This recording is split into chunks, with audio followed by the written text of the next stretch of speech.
एक समय की बात है, टीनू नाम की लड़की थी जो स्कूल में दिए गए कार्यों में बड़ी रुचि रखती थी। इस साल टीनू के स्कूल में गर्मी की छुट्टियां पड़ने से पहले उसकी टीचर ने सभी को विभिन्न पक्षियों के चित्र दिखाकर चिड़िया पर निबंध लिखने के लिए कहा था। सभी बच्चों को स्कूल खुलते ही निबंध टीचर को दिखाना था। पक्षियों की रंग बिरंगी किताब टीनू को बहुत पसंद थी। जब टीचर ने बताया कि उन पर निबंध लिखना है और सबसे अच्छा लिखने वाले को इनाम में वह किताब मिलेगी, तो टीनू खुश हो गई। टीचर ने सभी पक्षियों से जुड़ी कुछ कहानियाँ भी बच्चों को सुनाई। उसके बाद स्कूल की गर्मियों की छुट्टियाँ पड़ गईं। यूँ तो टीनू हर साल अपनी गर्मी की छुट्टियां बिताने के लिए कहीं ना कहीं जाती थी, लेकिन इस साल की छुट्टियों में टीनू रोज पास के ही बगीचे में जाकर पक्षियों और उनके घोंसले देखने लगी। उस बगीचे में गौरैया, दर्जिन, लवा जैसे बहुत से पक्षी आते थे। टीनू बगीचे में आने वाली हर चिड़िया को पहचानने की कोशिश करती और उन्हें गौर से देखती रहती। टीनू देखती थी कि हर चिड़िया एक एक घास, पत्ती, पंख आदि को जोड़कर कैसे अपना घोंसला बना रही है। उसके मन में होता था कि चिड़िया को घोंसला बनाने के लिए कितनी मेहनत करनी पड़ती है। टीनू चाहती थी कि वो किसी तरह से उन पक्षियों की मदद करे। एक दिन टीनू ने देखा कि पास के बगीचे में बदमाश लड़कों ने लवा चिड़ियों का घोंसला तोड़ दिया। टीनू को यह देखकर बहुत दुख हुआ।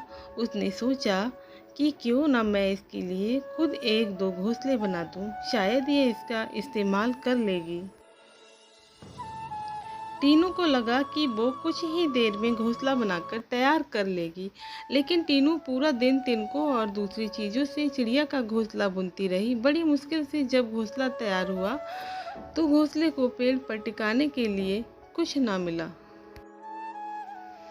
टीनू की माँ ये सब देख रही थी। तभी टीनू ने माँ को बताया, देखिए ना, मैंने चिड़िया के लिए एक घोंसला बनाया है, मगर ये उतना सुंदर नहीं है जितना चिड़िया बनाती है।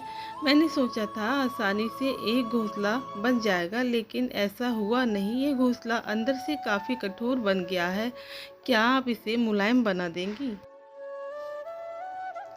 टीनू ने उस घोंसले को धागे की मदद से पेड़ पर टिका दिया। अब बगीचे में बैठकर टीनू लवा पक्षी के आने का इंतजार करने लगी। वो पक्षी बगीचे में आए तो, लेकिन टीनू द्वारा बनाया गया घोंसला उन्होंने इस्तेमाल नहीं किया। टीनू के साथ उसकी माँ भी बगीचे में आई थी। उसने टीनू को उदास देखकर कहा, तुम परेशान मत होना, अभी चिड़िया घोंसले पर आ जाएगी। तभी एक लवा पक्षी ने आकर टीनू द्वारा बनाए गए घोंसले को तोड़ दिया। अब टीनू ने मुंह लटका लिया। तब उसे उसकी माँ ने समझाया कि तुम्हें दुखी नहीं होना चाहिए। देखो, तुम्हारे द्वारा इस्तेमाल की गई चीज़ों से ही लवा पक्षी अपने लिए घोंसला बना रहे हैं। हो सकता है इन्हें दूसरों का बनाया हुआ घोंसला पसंद ना आता हो।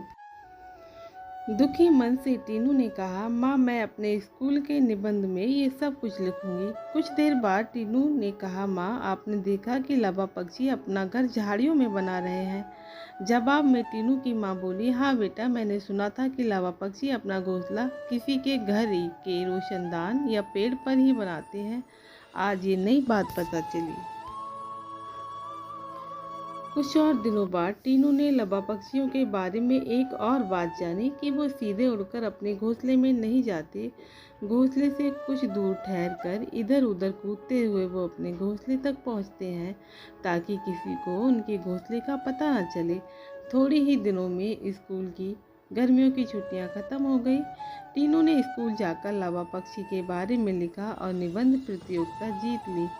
इनाम में मनपसंद चिड़ियों वाली किताब मिलने पर टीनू खुश हो गई। प्रतियोगिता जीतने के बाद भी टीनू रोज चिड़ियों की चहचहाट सुनने के लिए उस बगीचे में जाकर घंटों बैठती थी, मानो उसकी चिड़ियों के साथ दोस्ती हो गई हो। कहानी से सीख। चिड़िया के घोंसले की कहानी से ये सीख मिलती है कि छोटी छोटी बात पर मन दुखी नहीं करना चाहिए। साथ ही आसपास की चीज़ों पर गौर करने से हमें काफ़ी कुछ नया जानने को मिलता है। दोस्तों, आशा करते हैं आपको ये कहानी बहुत ही पसंद आई होगी। ऐसे ही नई नई कहानी सुनने के लिए हमारा चैनल सब्सक्राइब करें। धन्यवाद।